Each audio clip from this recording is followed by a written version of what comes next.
Shoot.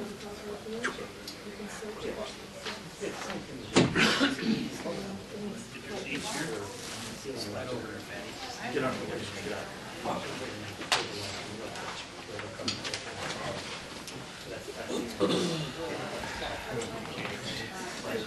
Okay, we started with roll call, please. Certainly. Delaware County, Mr. Early's excused. Lou Jones. Yes, sir. Pat Delameter. Steve Hood. Yep. Okay, Gold Star. Fulton County, Bonnie Lumen. Jack Farquhar. Here. Howard Heim. Don Coy. Here. Chris Moran. Here. 2 Gold Stars for them.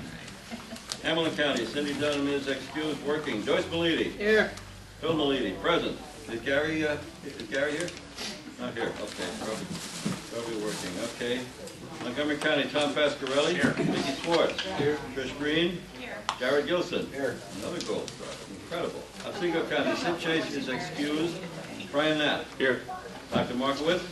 He's here. He's here someplace, okay, I know he is. Dana Wygant. Here. Richard Kirschman. Here. Okay, Schoharie County, Ed Wright is excused, working. Mark Zeke. Present. Dr. Leinhardt. Here. Sir, we have a quorum and then some. Okay, very good. Well, welcome everyone. Need approval of our minutes from last month. Okay, a question, not a question, but a statement. Pat Delameter brought to my attention after our last meeting that she had asked for an excused absence, but the minutes did not show that. I checked my records. She did indeed ask for an excused absence. I apologize. So I would like to move that the minutes be accepted with the addition of showing Mrs. Delameter as excused. Is there a motion? Or a So moved. second? Motion's been made and seconded. All those in favor? Aye. Signify by saying aye. Any opposed or abstained? Okay, we have some guests today. Oh, we have a bunch of guests today. Very nice. Chris Moran, he's not actually a guest, he's an ex officio member from Fulton County. Welcome. Steve Anderson from LifeNet, nice to have you. Mark Hitchcock from FMCC. Bonnie Berkman from JVAC. Andy Cuccinello, hopefully soon to be a member, but a guest from Schoharie County for the present moment. Tony Agresta from Amsterdam Fire Department. Shane Delameter is a guest of Pat Delameter's. Beth McGowan. Jill Dunham from ASFC. Brian Harrington from Mid-County. And Chris Georgia from the Broad Auburn Ambulance. Did I leave anybody out? Oh, the dark side, yes it was. Yes, I did. That must be Freudian. That must be something Freudian there. Mary and Joe are here. Howard probably crossed her names off. Okay, well, welcome everyone. We have some correspondence. You want to have a chance to look at the correspondence. Any comments?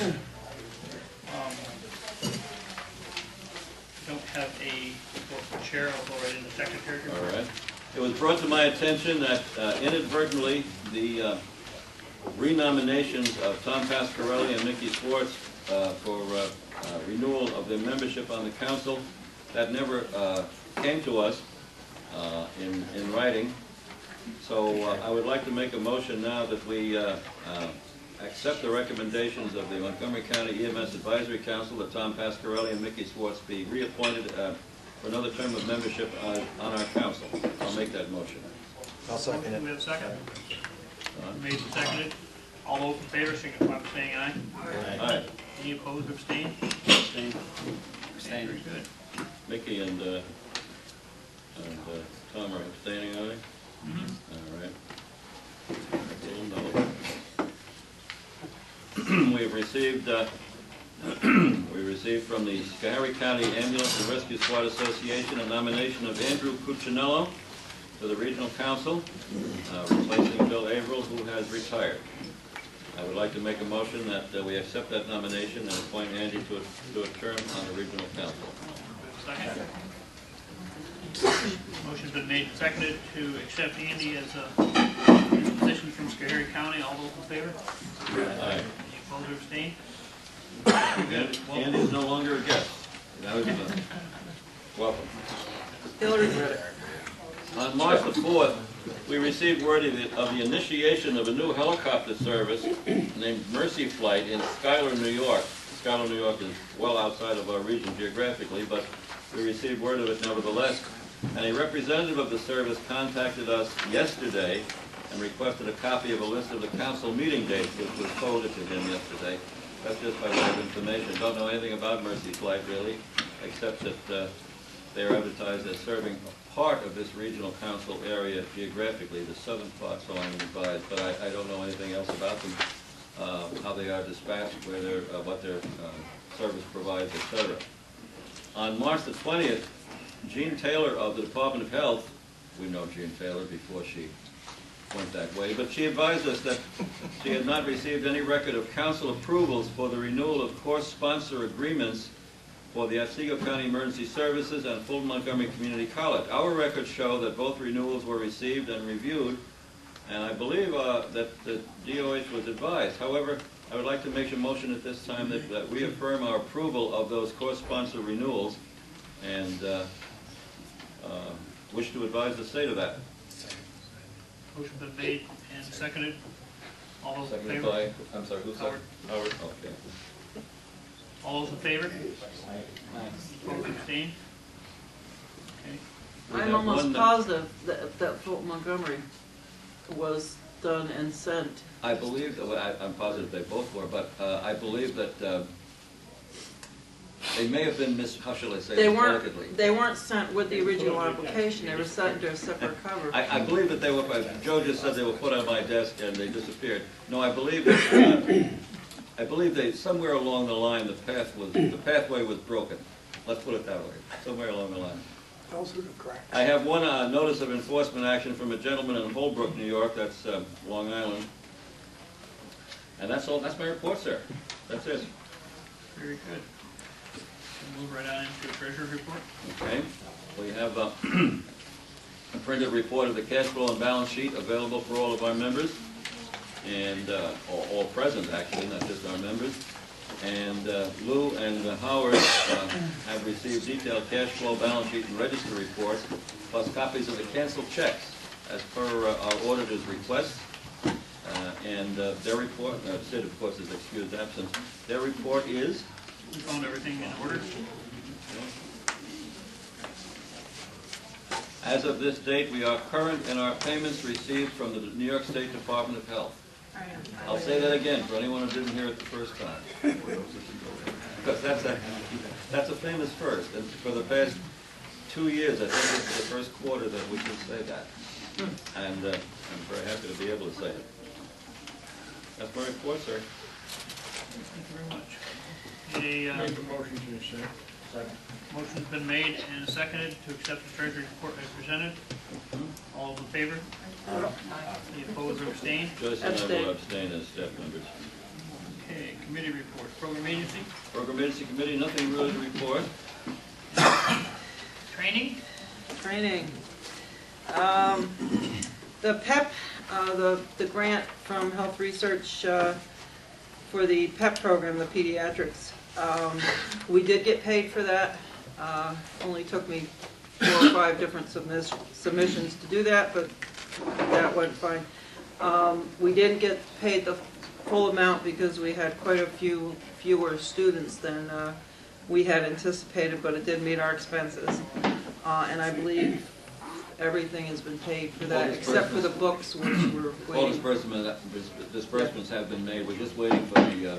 We sent Bonnie sent a whole bunch of books back, so... I'm just waiting for the corrected invoice from the publisher and we'll pay it. The certified instructor update is scheduled for Saturday, June the 1st at the Cobblesville Fire Department. In the morning, it will be Jean Taylor from the Department of Health, the dark side. I don't know why she ever left. Anyway, She knows why. she's happy. She will be talking on any Department of Health updates and so forth that she might want to bring to us. A little bit about curriculum and submissions to course applications and the curricula that need to be submitted for the new educational standards, and mainly about the There's a lot of misunderstandings about the CME refresher program and how to update to the new educational standards and so forth. So she's going to be doing that. So she'll be doing the morning session. In the afternoon, Rich Beebe is going to be doing a presentation on how to develop curriculum and mostly about lesson planning and so forth. So that's all set, Saturday, June the 1st. It'll probably, I don't know exactly when we're going to start, probably about 8:30, and at Cobblesville Fire Department. We thank the Cobblesville Fire Department again for... What time did that start again, I'm I'm sorry? sorry? 8:30? I think it's going to be 8:30. I'm not going to swear to that, but What's the date, June 1st or June 2nd? June 1st, it's a Saturday. We usually try to get it on the first Saturday in June, and it worked out fine this time. Other than that, the REMAC has asked that we develop a training program on the new substitute medications, and there'll be more from the REMAC about that. But I believe you sent, I think Phil sent out the PowerPoint program on the new educational standards to anybody that wanted it. Mm-hmm. Got out to everybody who had made a request for them. And we sent out a lot of them, so. We did, and I found I could send them handily by email.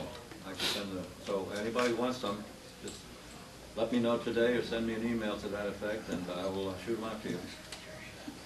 And that is all, I believe. Very good. Transportation standards? Transportation and standards, actually, we have nothing new to report. Haven't heard another word from anybody who originally told us they were interested in the CLN process. We have no applications in hand. If we'd have believed several folks, they're pending, but we haven't received anything further. Have we ever done anything And which, on the Oleana? no, it's just an issue, unfortunately. We can't afford to pursue it. But we're not out of pocket for it. That's the important thing. Okay. State Council. There's really nothing to report. I know nothing about when the next meeting might be. The only other item is the ALS controlled substance issue that I brought up under REMAC, and I will be happy to talk about that under new business if that's agreeable. Okay. Any other program agency? Nothing new to report. Okay. Oh, I should note that the memorial service is going to be on Wednesday, the 21st, I think it is, on the Empire State Plaza behind the Justice Building. May 21st. May 21st, I'm sorry. May 21st. It's a Tuesday, not a Wednesday this year. I will be one of the speakers if I can figure out what I'm going to say. We received word from Lee Burns yesterday, and Mark also sent me a copy of it, about the annual E.M.S. bike ride, Yeah, Memorial Bike Ride. I forwarded that to everybody. it starts in Connecticut and ends in Pennsylvania or Maine. something? Maine, that's right, starts in Maine. Yeah. Mm. Okay. The program updates. REMAC report. REMAC approved the minutes of January 17th. Under new business, we approved 11 agencies under Dr. Markowitz to enroll in the BLS CPAP program, which is a demonstration project taking place in other regions as well. Dr. Markowitz is approved as a medical director for Pindar's Corners. Pindar's Corners was approved for inclusion in the BLS glucometry program. Walton Fire Department was reinstated for full ALS after completing the necessary documentation.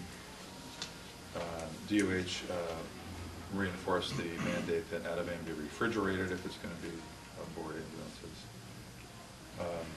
There was discussion of mid-county ambulance request for controlled substance plan as part of the executive session that followed the meeting. Broad Albin ambulance was approved for a controlled substance plan pending receipt of hospital agreement. in their region.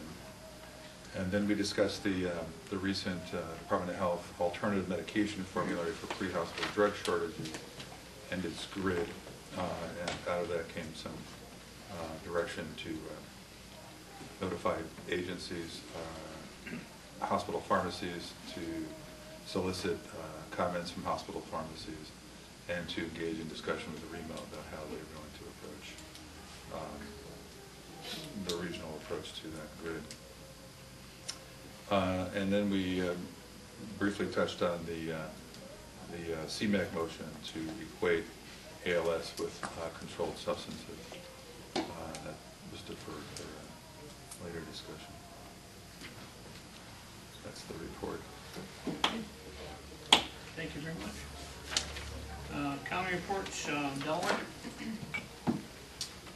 Business as usual. It was a whopping 4 degrees when I left this morning. 4 degrees, did you say? Yep. Really? We had 19 up in the mountains. We must have had a warm pocket there. Yeah. Okay. How's it going? Okay. Scary? Nobody. Well, I was about to say we had nobody here from Scary. Excuse me, Andy. I'm sorry. I'm used to saying that. We were approved to hire 2 part-time paramedics to work with our fly car system. Oh, good. Excellent. That's great. Okay, Montgomery? Training opportunity, our EMT class, just an update. Our EMT class is just about full. We've got 18 signed up, start Saturday, and we test out May 23rd. Excellent. Joyce and I are due to come down and take the exam for our instructor scores on May 23rd with you. We'll be there. Have a couple of extra seats. We'll be there. Excellent. Other than that, business as usual. All right, very good. Bolton? Nothing new. Okay. Hamilton? Gary's not here. Must be enough. We are, yeah, I do have something new. Oh, okay. Greg Viss has informed me that they have chosen the southern Hamilton County area to do the first simulation sessions, and well, we're going to start with one. So we're including all of the agencies in the southern half of Hamilton County plus Northville, and our first session is on Monday night. So looking forward to it, and we'll let you know what comes of it. But everybody seems very enthused about it.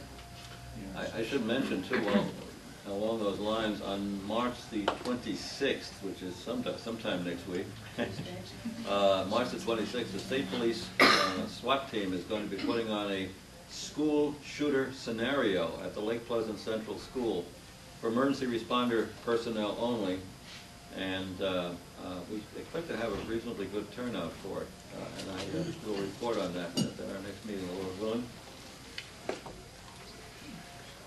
Never thought I'd live to see a school shooter scenario advertised. Signs of the times. Right. Any old business? Any old business before we brought before us? Okay, new business.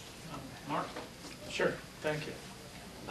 As I said earlier at the REMAC, the CMAC had this motion to require all ALS services to provide controlled substances.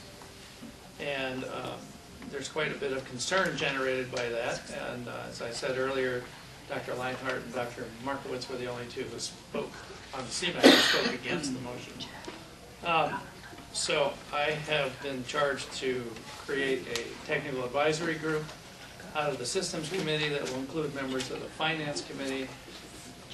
This is in accordance with a motion from 2008 passed by the state council that these motions from CMAC that require a change in level of care be vetted for impacts of a fiscal and operational nature.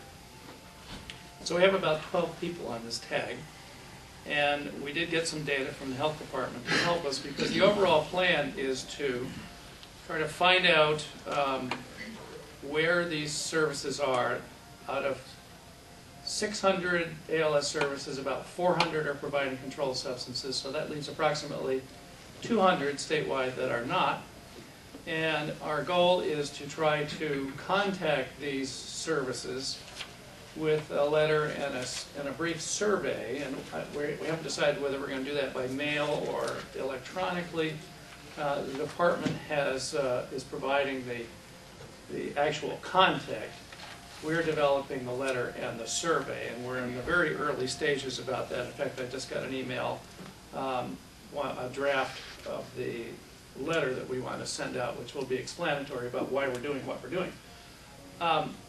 Looking at the numbers from a rough analysis that I did, there's quite a discrepancy around the state in terms of the numbers of non-controlled substance services from region to region.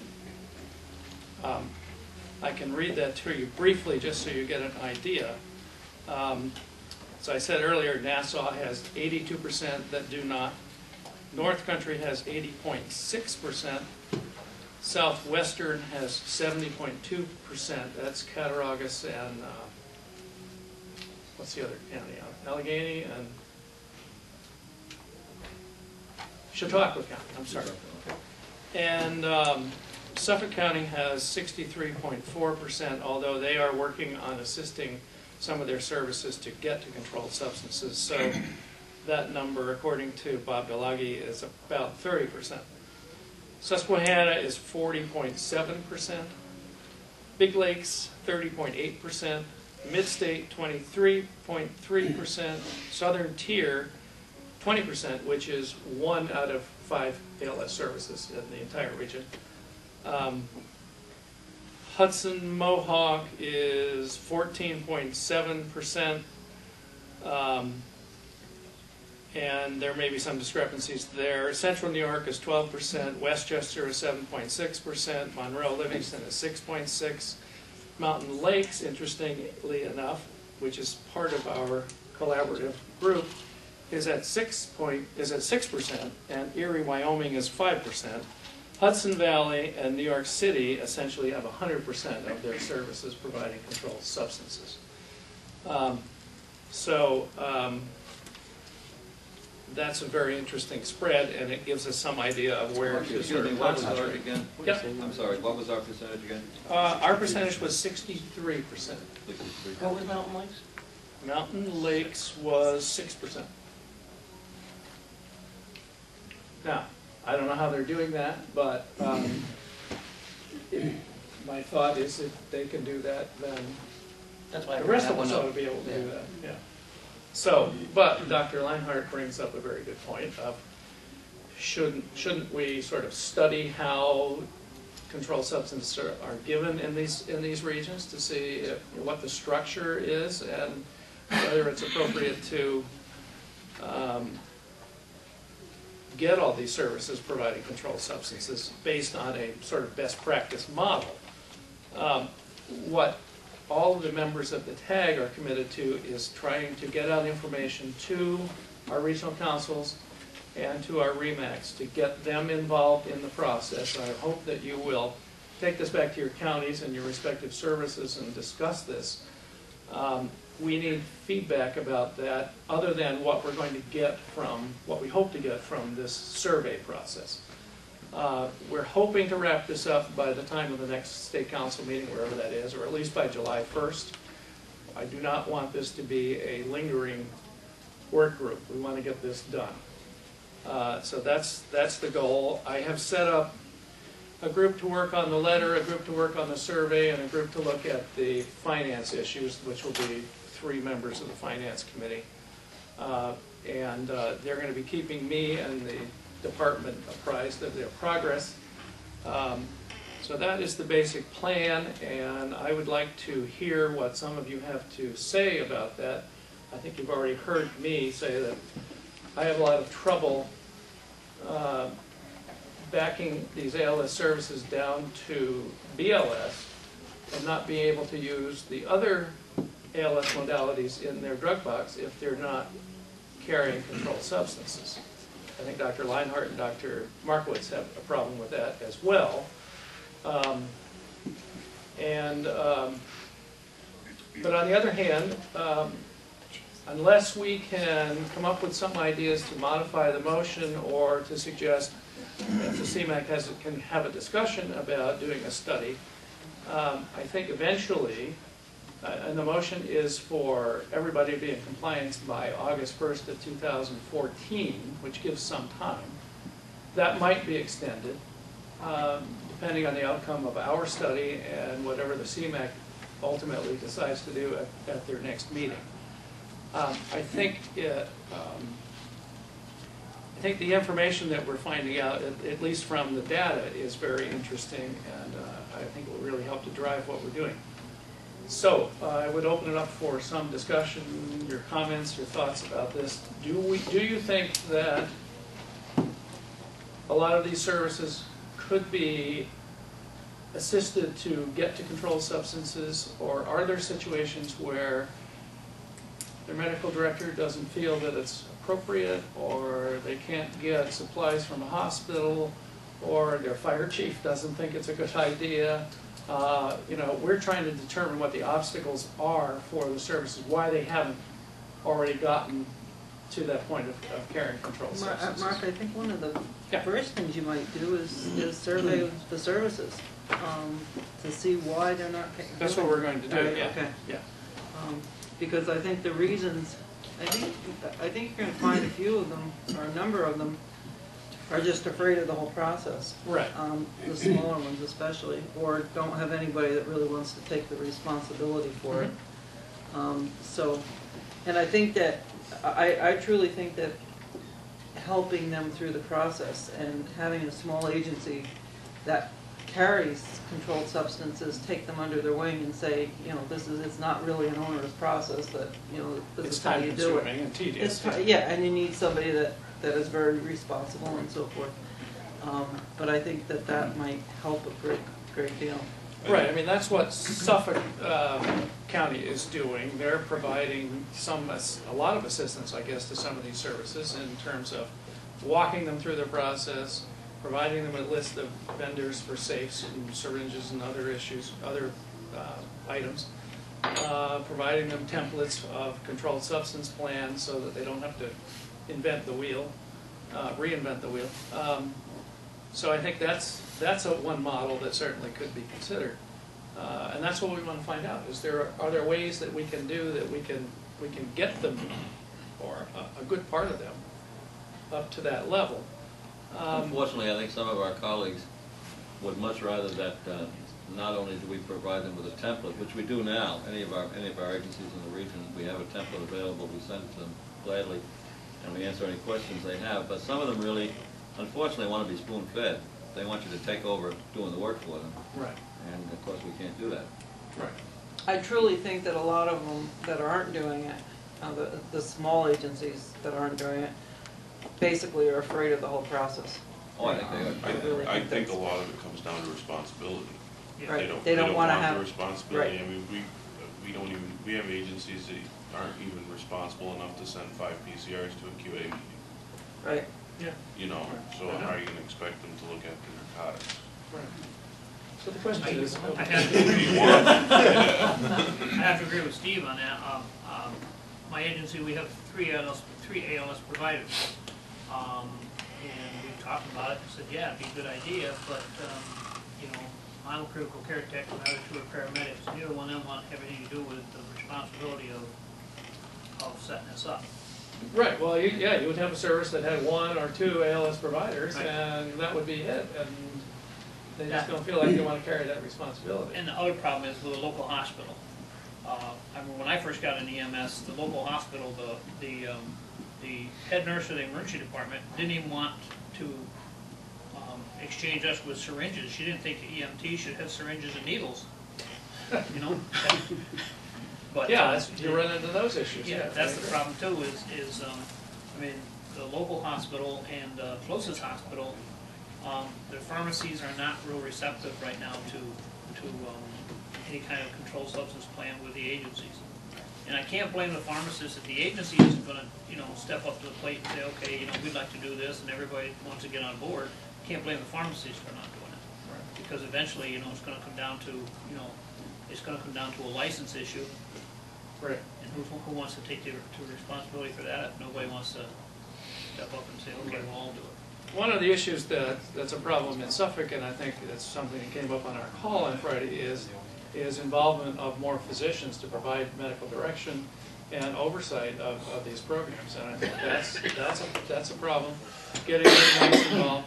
What worries me about backing these ALS services down to BLS and not allowing them to practice the way they have been is the burden that it places on the rest of the system to make up for that deficit. And I'm just not sure that the rest of us can do that. And I think these are issues that need to be brought forth to the CMAC once we can kind of collect that all together, because I don't think my service can cover services in our 3 counties that are now not allowed to provide ALS. I mean, and do everything else we're trying to do, or the services that do have controlled substances, and that would be Oneonta and us and Margaretville, and I just don't think we're going to be able to cover that. So, I mean, it's already tough now, yeah, covering ALS response, right. Under agreements with neighboring agencies Right. based on the dispatch priorities.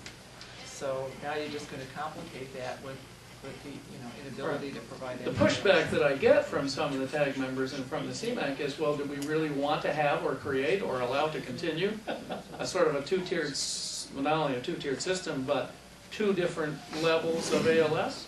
Right. That's what they're having trouble with. And I can think see that- that from their point of view. EMS leaders, we need to offer that. I mean, to say I don't, in order to, say I don't have enough members, or I can't, as a leader of your EMS agency, you need to, okay, what's best for the patient? We're gonna have to do this narcotics. That's our best practices. I mean, I kind of equate this back to when intubation. If you didn't have end-tidal, you couldn't intubate anymore. Right. I mean, it's the same thing. Well, it's more or less. really not, because if you can't intubate, that doesn't mean you can't do CPR. That doesn't mean you can't push epinephrine. That doesn't mean you can't push atropine Well, or start a lidocaine drip. There's a huge difference Well, there. it's under the same, more or less the same kind of best practices. That of I care. understand, but they're Because, I mean, talking look about at- taking an ALS agency and saying, now you're BLS. Now, I come from a volunteer agency that has 2 ALS providers, and we have an agency that's our next door neighbor that just went to BLS. And I'm telling you, I volunteer. And that's a lot of strain on us to go over there and do ALS. A lot of You always strain. get ALS in your community? What's With that? With only 2 providers, are you ALS 24/7? We are not ALS 24/7. It's just It's whatever who's available. at the whoever's time the call available, comes in? whoever's around, and if not, it's CMT comes in or Oneonta comes in. I'm not for personally ALS. attacking any agency, but to be an ALS agency, are we supposed to be able to provide ALS reasonably within 24/7? I'm not, This was Well, a discussion, that's this was one a of the- discussion at CMAC. Right, that's And- one of I'm the playing other devil's questions. advocate. Quite honestly, Yeah. until the state wants to put ALS protocols together, it was discussed that the standard of care in New York State is BLS. Right. They have no ALS standard of care. Mhm. So while it is right for the patients, it very well may be, I don't necessarily know they can put that requirement. And it all comes down to the region. Hudson Valley region, you're not an ALS agency unless you can provide a paramedic 24/7. Right. And that's what Midstate does. If there's a BLS agency that wants to go up to ALS, they're required to Yep. go to controlled substance. Not only are Hudson Valley is also starting with, you can't just go from BLS to ALS, say if a paramedic moves in the area. You're going to go through, they're pushing to have it go through a whole CON-like approval process to make sure that the need and the ability to do it are there. So you don't just have REMAC approve that you're an ALS agency. The whole REMAC region looks at, do you have the things that are required, and are you going to be able to provide services? Mark, I think that, I think you suggested 3 subdivisions to your task force on Yeah. this. I would try to add one, which Okay. is a QI study of the use of benzos for seizure calls now. And it doesn't have to be the whole state. We could identify two similar counties that have very different rates of controlled substances among their ALS. Like you mentioned, Nassau, very low. Suffolk, kind of the opposite, right? So right there you have two counties, very different. What is their response time to seizures? What's their call to on-scene time? Call to benzo administration time? And if they have electronic PCRs, the state has this data now. I mean, they have 2012 already. Okay. So, and then you mentioned Mountain Lake and North Country, very similar kind of paradigm, right? That North Country, one has a lot and one has little. Right. Two very similar counties, you could ask the question, are there outcomes different? Because all we're doing is talking about structure, and structure is not outcomes. And just to sort of shed a little light on the standard of care that we sometimes think we know. Right. Does anybody tune into Airway World? I know what Airway World is. Ron Walls is a researcher in Airway.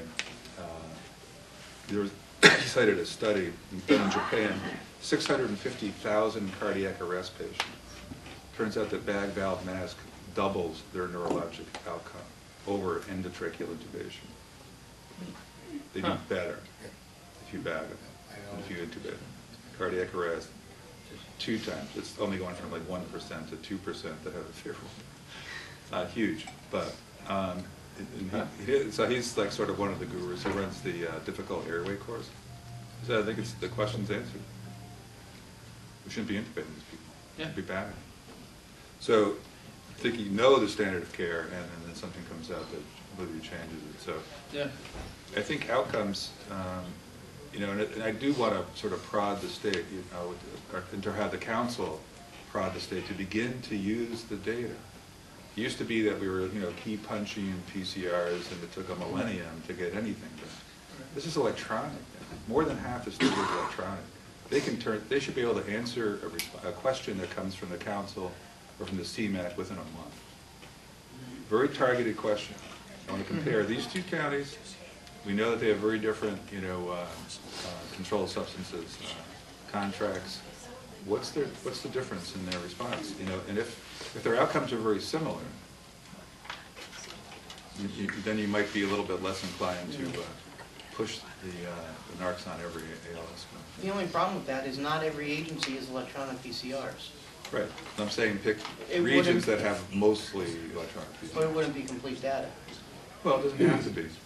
You can do 2 large, you know, EPCR agencies in each of those 2 counties and look at their. I know they're waiting to get enough data so they think they can have some reasonable results. And I don't know how much they've got in now. They had something like 1 million PCRs or something in as of the end of January. I think, you know, there's no point in collecting data if you're not going to answer some of these questions. I know. Yeah. I think it's a very good point, and I will.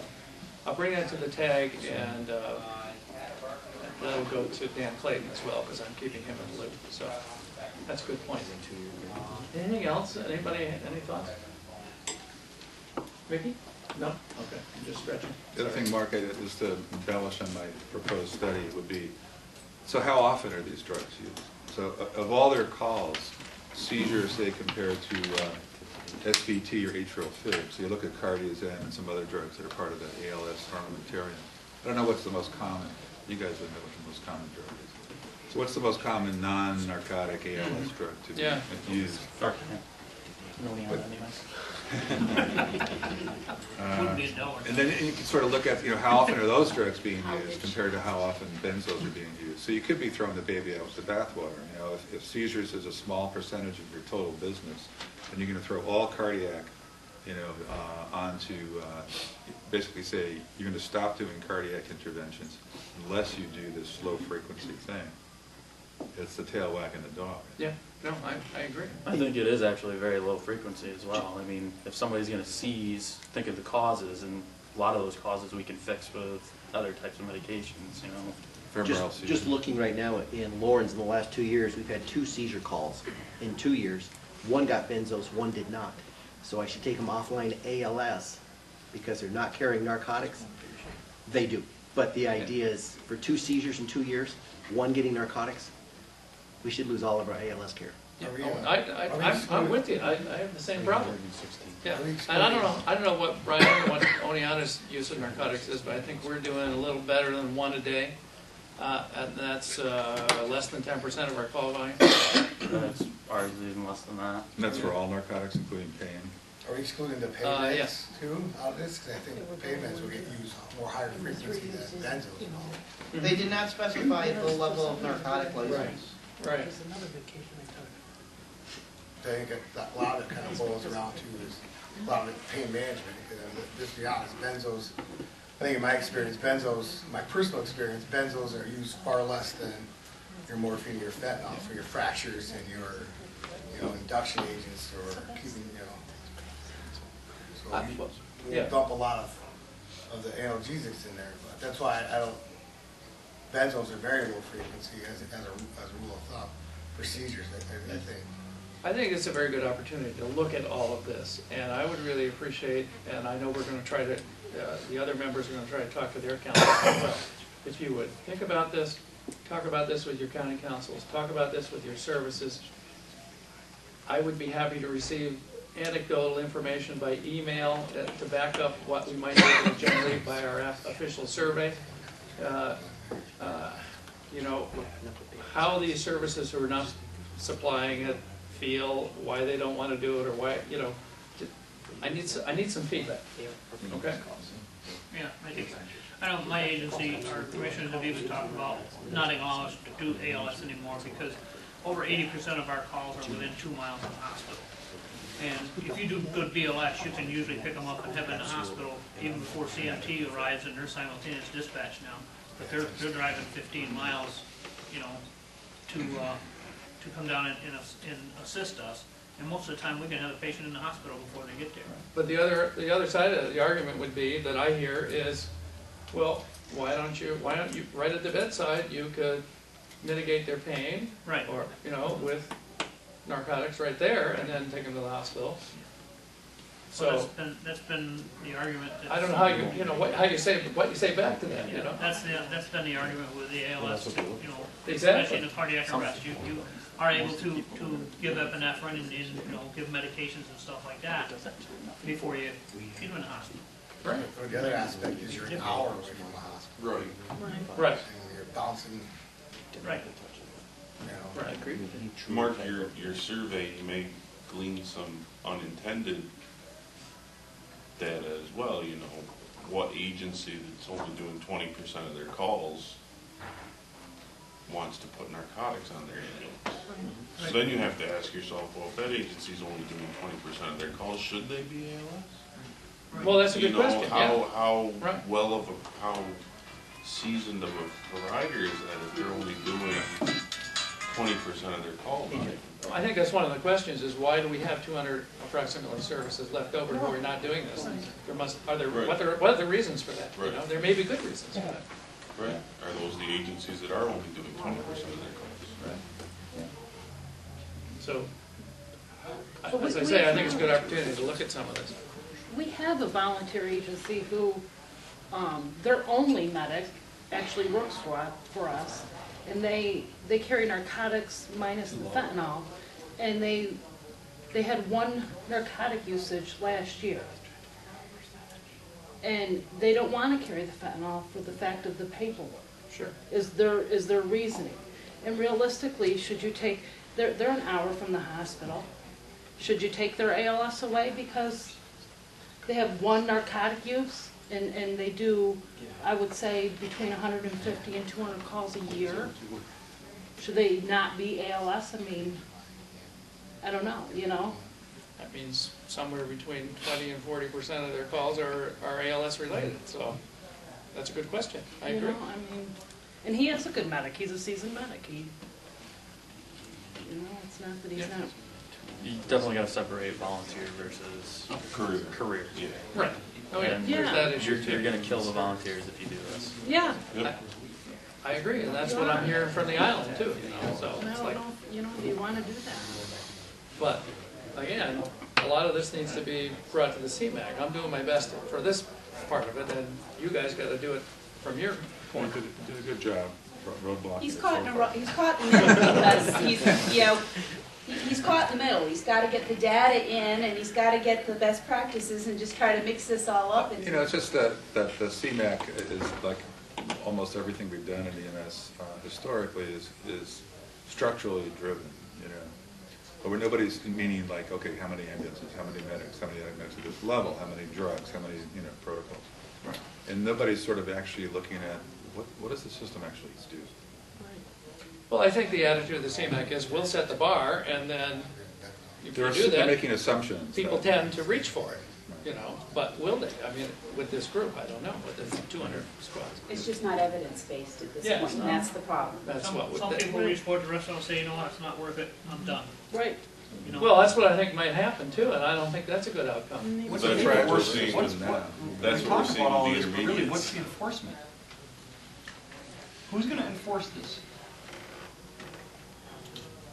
Don't worry. That's another Listen, test. we've already been this route. We look at end title, we look at 12 lead capabilities. We have agencies in our region right now that don't meet those standards or don't meet the state requirements for 12 lead and end title. Have we ever policed it? Whose job is it? Are we worrying about this for nothing? Is it up to the regional council to police it? If that's the case, the regional council spoke loud and clear. CMAC can put anything they want through. If we don't enforce it as a regional council, end of story. But if Happens you, every day. if you haven't, where it will fall is that you submit your 2-year renewal to the state and you don't submit right beside it